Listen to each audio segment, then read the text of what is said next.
আর এই হাদিসটা আপনি কেন ভুলে যান যে আল্লাহ রাসূল সাল্লাল্লাহু আলাইহি ওয়াসাল্লাম বলেছেন আল্লাহ ছাড়া যদি কাউকে সেজদা করা যেত, সম্মান বুঝাচ্ছেন, আল্লাহ ছাড়া যদি কাউকে সেজদা করা জায়েজ হতো, আমি মেয়েদেরকে বলতাম যেন স্বামীকে সেজদা করে।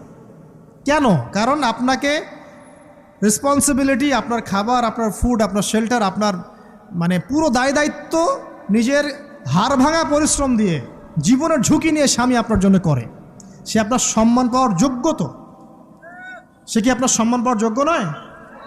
আপনি যদি সম্মানের হক আদায় না করতে পারেন তাহলে আপনি অকৃতজ্ঞ। আর অকৃতজ্ঞ মেয়ে কখনো জান্নাতে যাবে? একটা হাদিসে আছে বেশিরভাগ মেয়ে জাহান্নামের যাওয়ার অন্যতম কারণ হচ্ছে তারা স্বামীর সাথে কুফুরি করে। কি করে? মানে সারা জীবন স্বামী ভালোবেসে যায়, ভরণ পোষণ দিয়ে যায়, সব চাহিদা পূরণ করে যায়, একদিন দেখবেন কথা কাটাকাটি হয়েছে, ওই দিন বলে বসবে যে তোমার কাছে আমি কিচ্ছু পাই নাই সারা জীবন। এই যে কুফুরি, এই কারণে তারা জাহান্নামে